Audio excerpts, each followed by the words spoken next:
City. Yes. No, you don't talk about your Samsung Galaxy Just Tab allow me 8. to bask in the Please, glory don't of talk the about the faithful. Tab 8. This time, just wait. Just talk about the proverb from Guinea. I will not even mention the watch. No. Okay. Okay. Right. The proverb. From Guinea. And the proverbs, when we say Guinea, we're not talking about Guinea-Bissau. We're not talking about Equatorial Guinea. We're not talking about Papua New Guinea. Just the country Guinea. Okay? Yes. Now, Guinea borders Sierra Leone, Mali, Guinea-Bissau, and Cote d'Ivoire, and the Atlantic Ocean. Okay? This is the proverb. The search for a black fowl should start before nightfall. The search for a black fowl Yeah, should kukunyeusi. start before Nightfall. Yes, kuku nyeusi. It's just nyeusi na giza ni nyeusi. Yes, hata ikiwa ni jimbi. Ikiwa ni nyeusi and you're looking for it at night, you are the one who knows what you'll find. You just call it kuru, kuru, kuru, kuru, kuru, kuru, and it's maize. Something else may come out.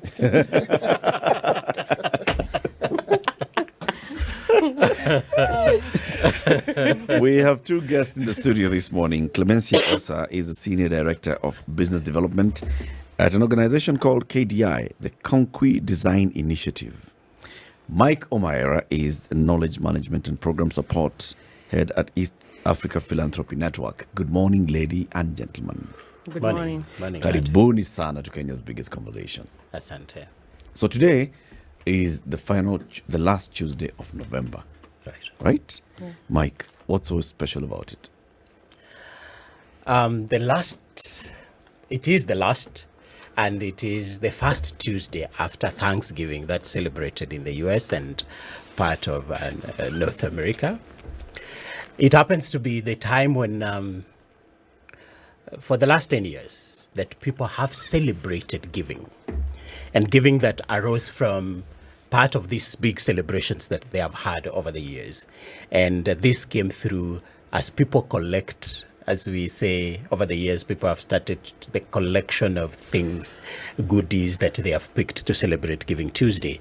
And the practice of giving, gifting each other came through there. And people picked this through and realized that we can do much more with what we have. And they felt that this is a time to start, not to start, but to continue the process of supporting some of the good works that have been happening in the society.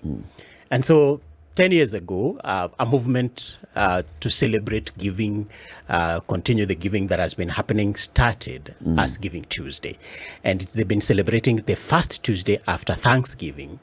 And before that, of course, there have been other celebrations around Cyber Monday. There was Black Friday, that all have been around the consumerism that has been there. But the good thing about Giving Tuesday is intervening in challenges that we have in society.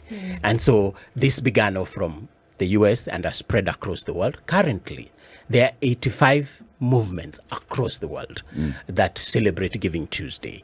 And this has happened across the world. It has touched across in terms of age groups, and it uses the power of the media, social media, to mobilize, to support, to tell stories of good that is happening. Hold on. There are several things that you've mentioned so far. Yeah. There is giving, celebrating, and then there are movements across the globe that celebrate in Giving Tuesday. Right. Kind of lost. Break it down. Break it down. First, the giving. As I said, beginning on from the Thanksgiving and the shopping that people do. And people are celebrating, they have things that they remain with, that they felt they do not want to keep. So that began from that point. And people would move out and say, we have this. Instead of throwing it away, there are people who need them. And so they moved into the streets, into homes where people needed what they had. That goodwill gradually spread across into the rest of the world. And so this movement built from the spark of goodness of people. And now it has grown across. Coming down to Africa, we have, over the last 10 years, and particularly for us in East Africa, over the last 6 years, we have coordinated Giving Tuesday in the region. In the region, I mean the 4 countries of Kenya, Uganda, Tanzania, and Uganda. And Rwanda, where the movement picked up from, one, the infection that happens. Of course, social media is big. Yep. And so people picked the habit and started looking at, after this, the things that we have collected, where do we take them? People have intervened in situations that they felt they needed to intervene out of goodwill, but it has grown into a movement now. For example, last year, across the globe, over 21.7 billion dollars were raised across the world. In Kenya, we raised 500 million shillings on this one day of Giving Tuesday. And this is out of, again, the goodwill that people intervened in specific situations. I'll give an example. A young man in Homa Bay town, who was formerly a street boy, learned that after getting supported from a giver of Giving Tuesday, got him out of the street, cleaned up, took him to school. After 3-4 years down the line, he went back to that street and started cooking chapati. Rogers today is running a big movement in Homa Bay town, where people come and support the people who still live in the street, but also the people who are unfortunate, who come to benefit from what he does. Okay. So this kind of movement has grown then across the world and spread the goodwill that is there across the world. Yes. So what happens today specifically? So there's been collections that have been taking place. You know, it could have been the whole year. It could have been 6 months ago. So what happens then specifically today, here and around the world? What activities then are taking place? Thank you. Yes. There are several activities taking place, and one of them is that people are collaborating. Charities, non-governmental organizations are collaborating, especially around causes. If there are causes around women, causes around children, causes around people living in informal settlements, people are collaborating, organizations are collaborating to put together their efforts. The other thing is Giving Tuesday is looking back and seeing last year there was giving. What impact did it have? So that's really critical. Today at 7:30, there will be a check-in. The Global Giving Tuesday Global will be having a check-in with Kenya. There are several check-ins lined up so as to see how much has happened. Is there somebody who needs to collaborate with another?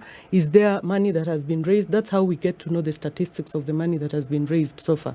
So yeah, that's all happening today. And giving is not just about giving money. It's also doing small things like just putting your voice around. For example, now we have the 16 days of gender-based violence, and people are just talking about that. I think you've seen on social media is rife with all that kind of information. If people are talking about alumni giving, if people are talking about children, orphaned children, and so on and so forth. So all that is happening today. So if people would like, if somebody is listening and they feel, okay, so I'd like to participate, I'd like to give, is there like a place where they go and see various causes, various programs, various intended beneficiaries, and you select one you support? Or is it put money into something and then you people shall decide where the money goes to? So thank you so much, Eric. There are several campaigns going on. For example, at Concrete Design, we are running a campaign called Spaces for Resilience and Prosperity. And what we are aiming to do is, for example, bring play to children living in informal settlements like Mukuru and Kibera. And so we have an account set up with Mchanga, which is a platform for crowdfunding. The account is 891 300 60 62. And when you go there, the pay bill is 891 300, and then you go to 662. You give to the KDI cause. The campaign is very well explained. If you go in, you'll see that, and you'll also be able to look at the work that we have done. There are videos, and there are a lot of stories there about what we are doing. So each and every organization that is participating in Giving Tuesday is having a campaign. So How for many ours, organizations are participating? Currently in Kenya, we have over 300 campaigns that are running. They are, like Imishi mentioned, from support around alumni. Actually, one of the biggest currently is a collective around alumni for schools, for universities where we went. And this is running all across. We have colleges, universities like Strathmore that is running a huge alumni campaign. We have Good Kenyan, that is a foundation that is supporting students who have finished high school, moving on to colleges and university. And they take in students, give them life skill courses for the next 2-3 months before they join colleges. So these alumni are running across the country, just like there are specific courses like what Clemency is running. There are quite a number of these. So again, you asked where?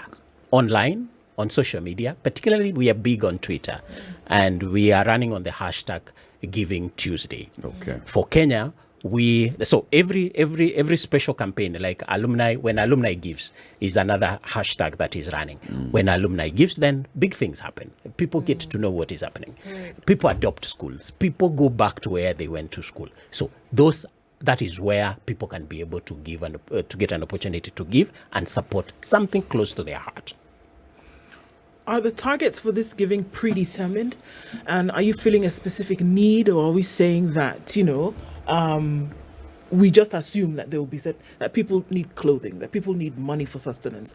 Or are we saying that we already know what the needs are and who actually are the beneficiaries of these giving? Are those people, communities, families, are they predetermined, or is it after we have collected, then most of these organizations we coordinate have run baselines. There would be programs that will already be running. For example, the Alumni Giving Back to Schools is already a running program. Future First Kenya, which is an organization that organizes around alumni, has already done a number of studies that have determined the opportunities there are. So we raise funding towards specific courses. We raise resources beyond money. We raise resources, time, intellectual capacity, and everything else towards specific causes that are already there. Yes, they are already predetermined. Yeah. Okay. And one of the things that you often want, you spoke about the impact. Yes. What has been the impact? I mean, again, it's not a flash in the pan kind of thing, one would assume. What is the impact, some of the work that we've seen Giving Tuesday since its inception, that then has been realized upon those who've been beneficiaries? The impact has been huge and diverse. As coordinators in the region, we have seen people who have run. I want to narrow down on these alumni specifically. The Future First Kenya that started running in 2003 has grown the understanding around alumni, created awareness of most of us. Actually, in 2006, they ran a quick survey across and realized that 95% of Kenyans want to give back to their schools. What was not there was a framework, an opportunity. And often some of them said, nobody has asked me. So they created then the platform on which they can be able to coordinate alumni giving in schools, secondary schools and universities, and even primary schools. So the impact then over the last 6 years has been huge. They have put together over 300 alumni associations across the country. They have had huge amounts. Actually, in 2019, before COVID hit, Starehe School, for example, raised 18 million in 1 year out of reaching out to the alumni. So there's been growth in that.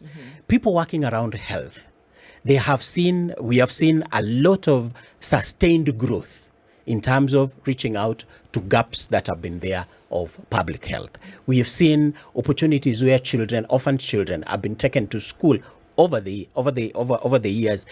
Beginning from the beginning of the year, when you set out, you have 200 or 300 orphans, and you've taken them to school. And we've seen sustained growth in that.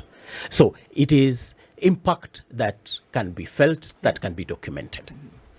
From what I hear you say, from what I've heard the two of you speak to, is these activities seem to be centered around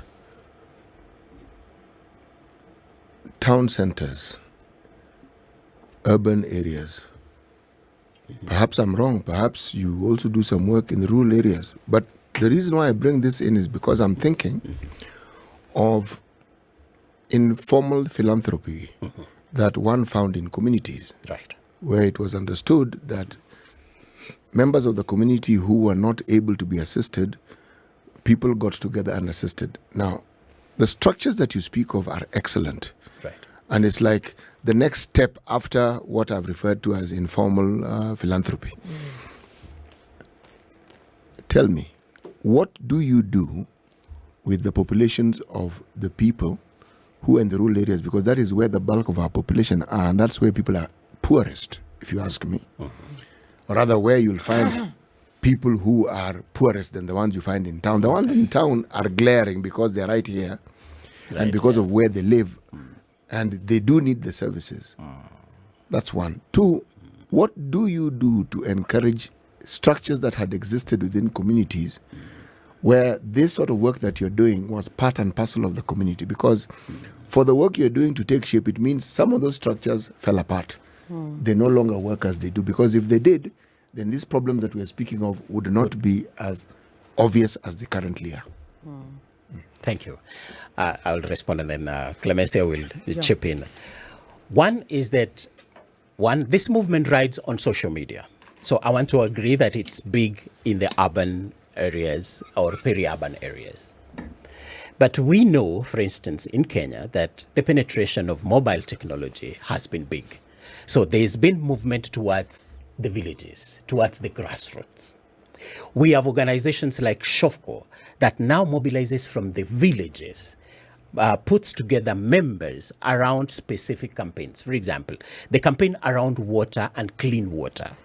SHOFCO has gone to the ground. And so we support SHOFCO to raise resources around their specific campaign around water in the villages. We support schools and schooling systems that are picking children from the rural areas, taking them to school because of the gaps that have been there, and particularly where public schooling system has often failed. And so we are going to the grassroots and supporting them do this work on the ground. So we put in place structures. Through Giving Tuesday, we offer them a platform to raise the resources and apportion these resources to support the people in the rural areas. Number 3, around the failed structures that often are meant, of course, the duty bearers, the governments, local and national, where they have failed, as philanthropy, formal philanthropy, we create opportunities to co-partner with government. The organizations that raise resources, whatever platform they use, we are supporting government fill those gaps. Sometimes we may fail to ask the questions because we want to attend to the need. But often, as philanthropy and as a network, ourselves, East Africa Philanthropy Network, we work closely with government to influence decision-making, to influence legislation and policy that then goes back to fix some of those broken areas. Okay. Yeah, I want to say that being a movement and having just been 4 years old in Kenya, it means that it has not penetrated everywhere the way it wants. But I want to refute the fact that it is just in the urban areas. It is not. Mike has mentioned that over 300 organizations are part of Giving Tuesday, and some of those organizations are based in the rural areas, directly benefiting people living in the rural areas. And as you rightly say, Muga, the truth is that Giving Tuesday is supposed to spark little giving, little generosity, such as the ones at the neighborhood. So anyone in the rural area who feels that they want to participate in Giving Tuesday can still help a neighbor who needs that kind of help. Maybe drop a neighbor's child to school, or give a neighbor food in case they don't have it, or help a neighbor build a home for people who are unfortunate not to have homes. So we are hoping that in the next maybe 5 years, or next time when we talk about Giving Tuesday, it will have penetrated more areas than it is currently. And we are very happy that you've given us this platform to talk about it, because I know there are so many people who are watching currently and they are not aware of it. So those are the people that we want to target and to bring along. I thank you. The reason why I mentioned it is because what I've referred to as informal philanthropy, they actually had structures. And I think I didn't ask it properly. So let me rephrase or say what I wanted to say. You see, if you reawaken the spirit of giving, which I understand is what the movement has done, not its plan and plans to do further, but how does it plug into also reviving the structures that existed? Because all communities had a structure of giving to those who were less fortunate. Yes. They always did. Definitely they Yes. did, yeah. Is there a way in which, yes, it reawakens the spirit of giving, but for it to be sustainable, it has to be a structure that the community identifies with and which they can work with, because it is something that is part and parcel of their way of life. Yeah.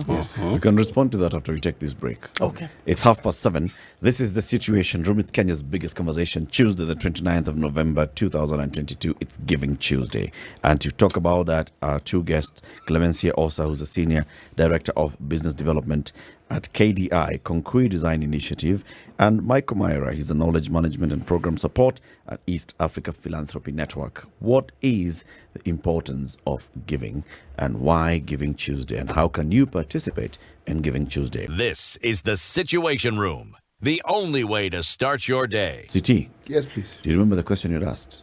Yes, I do remember the question I'd asked. Okay. Give the abridged version of the question. Yes, not just abridged, polished. Polished. Not necessarily with the kiwi, but polished. Okay. For purposes of sustainability, when you have a good idea, when you have an excellent idea, something that revives the spirit of giving, which is actually at the very essence of our being as human beings, how then do you mesh this? How then do you bring this into the reality of existing norms that communities had with regards to giving? How do you revive this? Because as I said, when organizations such as the ones the two of you represent come alive and have a lot of work to do, it means some of those societies and those norms fell apart. They are not as effective as they could be. Indeed. Otherwise, these numbers of people in need wouldn't be as great as they actually are. Right. Yes, but so that it is sustainable, because all funding comes to an end at some point. Yes. It does, yeah. How does one ensure that what had existed in these communities embrace these new ideas, mesh it into what they did, so that they can continue with what it is that you people are starting? That is really my question. Thank you. I want to answer it in two parts. While Giving Tuesday is a platform for raising resources, philanthropy in itself on the ground has been going back to the grassroots. This grassroots, actually we call it delocalization. COVID and other pandemics have taught us hard lessons. And one of the major lessons is that we are on our own. The funding that has been coming from the West and other places stopped during COVID. These people went back to their countries. They concentrated among themselves. So while Giving Tuesday has been around for the last 10 years, we started going back to our roots, working together with communities, looking back at those structures that held together. So even as we raise resources from platforms like this, we are going back to those structures, supporting family setups, supporting clan systems that were working. This may not apply across, because urban and peri-urban areas that KDI works around, most of the work have different challenges. But most of our communities now are going back among themselves. We are supporting a grassroots community-led initiatives that they make their own decisions, that they decide what they want to put the resources to, so that sustainability is assured as we go forward. I know KDI has a model that supports this even in the urban areas. So I'll allow Clemencia to chip in on this. Thank you, Mike. During this Giving Tuesday, anyone can get involved, and you can get involved in any way. So one of the ways is, if you feel there is a cause that you want that is dear to you, you can raise funds in a way that you know. You can call people together and do the normal harambe that Kenyans do. You can make a tea party and call people, and when they give, that money goes to the cause that you support. You can have, you can organize a sporting activity at the rural area or at the urban area and have people subscribe, and part of the proceeds go to support the cause that you like. So it is not confined to formal philanthropy. It is not confined to the urban areas. So all you're riding on is the day, Tuesday. The day, yes. And the global Movement around it. Yeah. What does KDI do? KDI, we partner with So what's KDI first? KDI is a Concrete Design Initiative. It is a non-governmental organization that partners with communities that are underserved to advocate to advance equity and also to activate and realize potential of neighborhoods and cities. And what this means in basic English is partnering with people who are otherwise disadvantaged for them to be able to identify spaces which can then serve their needs. For example, where they could hold their meetings, like today we are talking about fundraising, where they can hold a fundraising meeting, for example, where they can access basic services like water and sanitation, where they can put up kiosks to serve the needs of the people in their communities, but also where they can have their children play and youths can also partake and develop and nurture their talents. So a typical public space has several things, and this is designed and decided by the people that live in the particular neighborhood.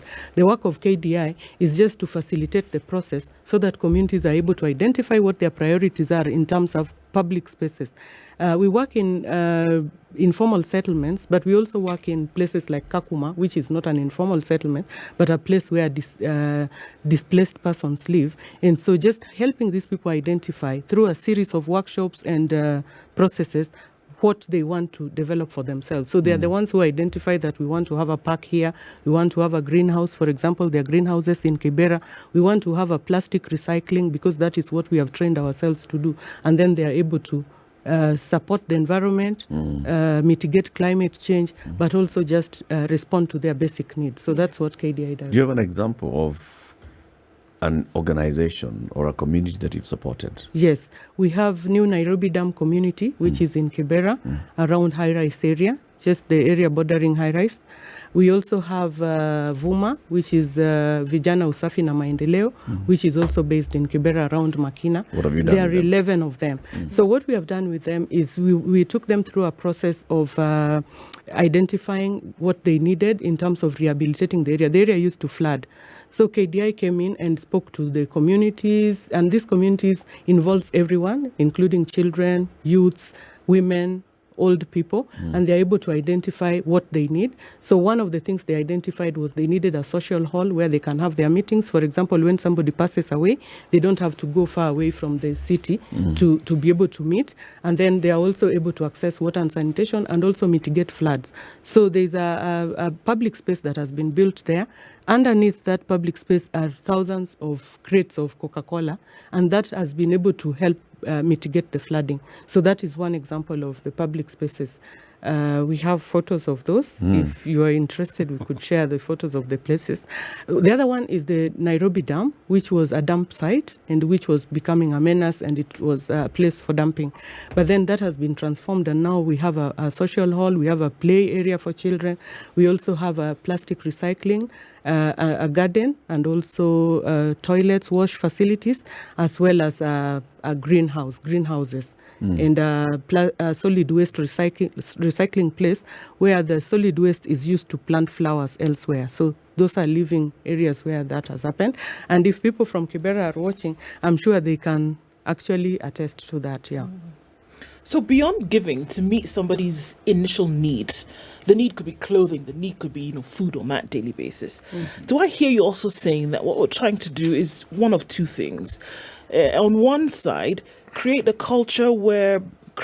a lasting culture whereby we're watching out for the next person. Yes. And at the same time, then create a culture where these things then can be sustainable. Whatever it is that you're contributing towards, it's not going to fizzle out in a number of days, but that is something that will then stay around. So then we're essentially becoming our, brothers keepers, but at the same time, we have structures in place that will last for some time. Is that the direction we're going?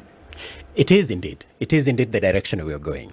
And particularly that Giving Tuesday as a platform and an idea has not just sparked, but given us the momentum to intervene in situations that were broken, but we are looking at how do we fix them going forward.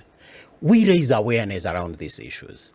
For example, when the rugby player Umbachi cooks, and gives away food. He's raising issues around food insecurity. He is raising the pertinent areas that need to be touched on. And so he's sparking discussions about them, discourse around them.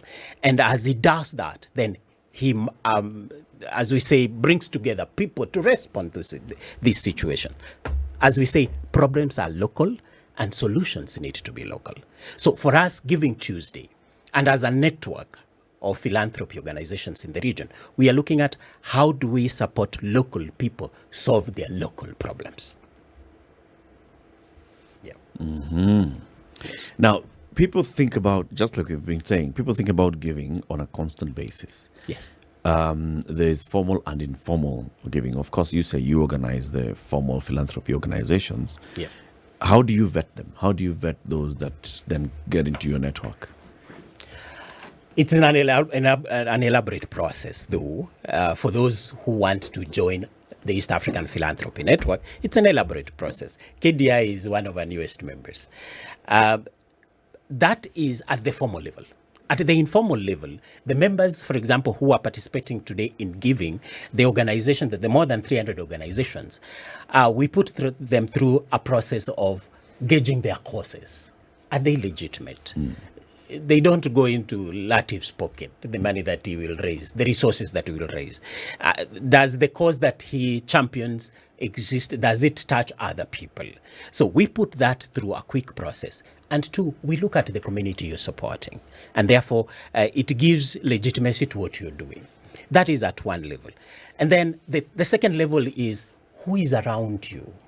Who can, as we say the old days, Muga, who can put a signature down? Who can vouch for you? Who can vouch for you?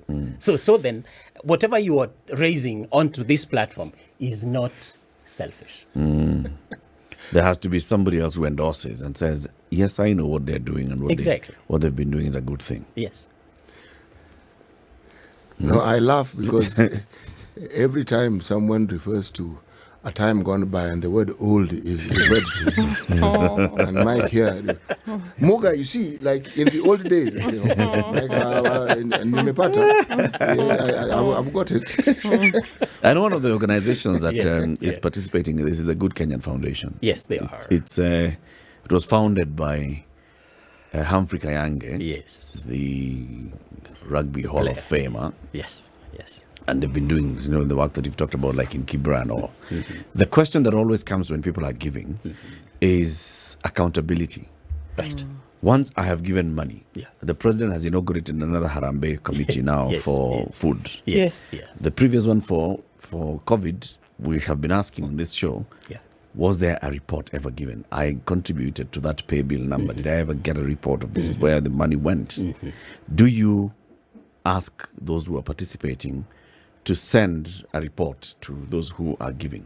If I contribute, for example, through the KDI today, will I know what work KDI has done? Will I know whether there's an impact to the money that I've contributed? I want to respond from the level of the network. Yes. Okay. One of the biggest challenges has been accountability from the grassroots all the way up. What we have done as a network is build capacity to collect data such that when KDI puts out a campaign, that we know what they are doing and the resources that are collected, then they prepare a report of this, share with their people, but also share with a network like us, that we are answerable to the public that supported you, that we lay bare what you gave. If you gave your time, people like Good Kenyan, for example, they put together campaigns to support these young people, give them life skills as they go towards college. They prepare first specific reports around a project they may have raised, but also they do annual reports that are public documents. So we encourage, we support, we ensure that there is accountability, because philanthropy depends on goodwill, and goodwill can only be supported by the accountability we give back, by the openness, by the transparency. Probably Clemency will tell us how KDI has been putting this out as well. Yeah, we also publish our reports, the annual reports and the financial reports. There is a team of vetting. There is rigorous procurement process for any service that is being procured as a result of the monies that we collect from the publics. But there is also an opportunity for people who have given to KDI to visit the projects and see them live. So I think that's there. But if you go to the websites, you're also able to see what projects are there that KDI is involved in. For example, in this particular Public Spaces for Resilience campaign, we are specific with what we want to do, building play areas for children, and also ensuring that each and every amount is accounted for, and the people that have given can actually vet the spaces that have been developed as a result. When you're designing a campaign and then you launch a campaign, do you come out with a budget in place?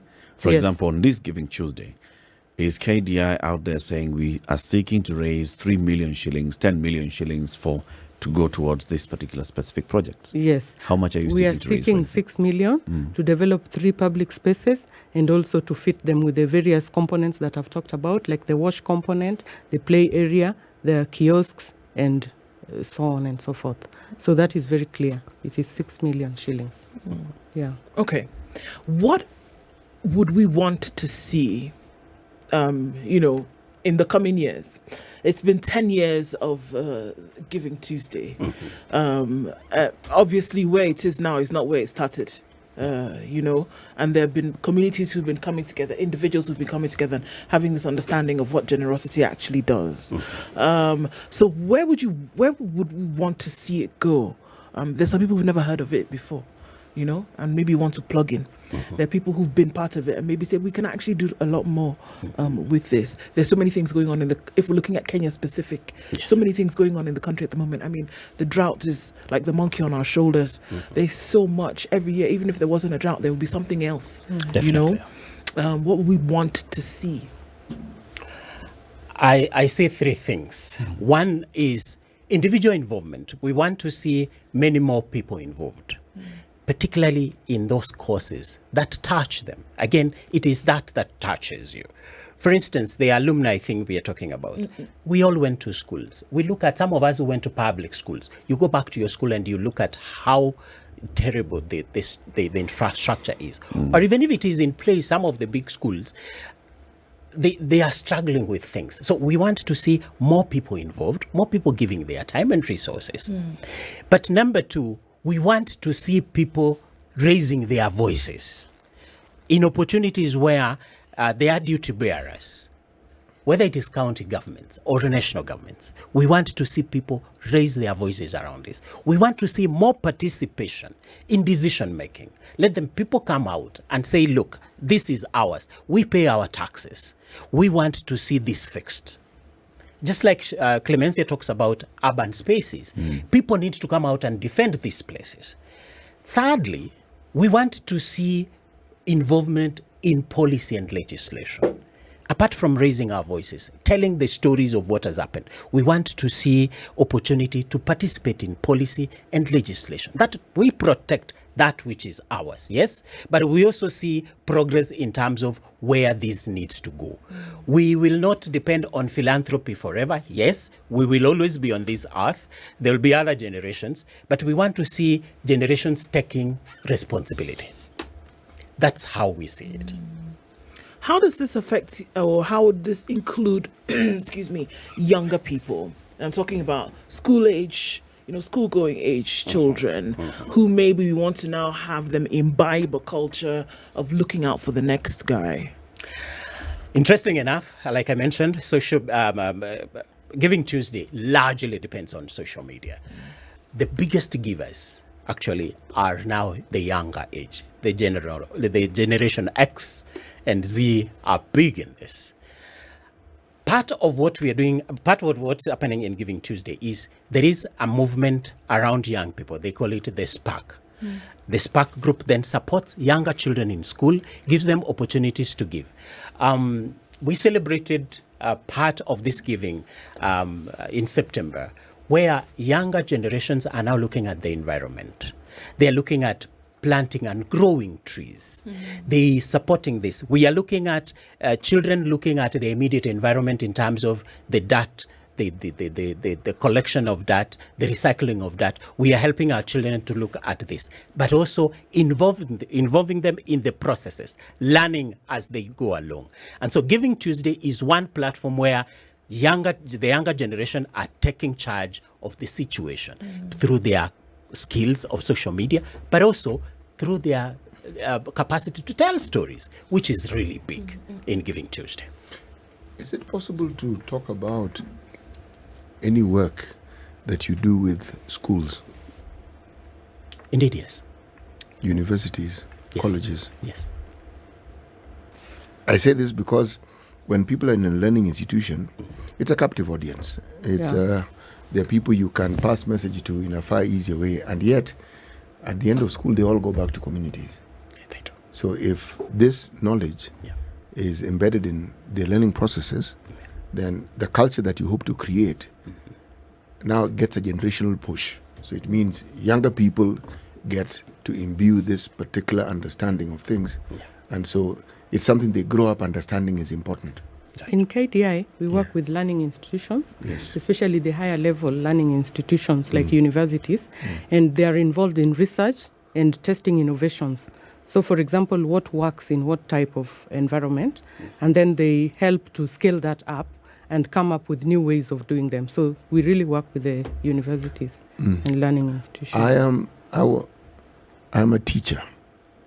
Teachers, even when you stop teaching formally, you never stop being a teacher. Yeah. And because of that, I have this understanding about the age at which people can most be influenced. Right. And it's when they're young. Yeah. Those of you who are inclined towards the faith of Christianity will understand what it teaches about. Teach someone the ways when they're young, and when they're grown up, they will not depart away from it. Yes.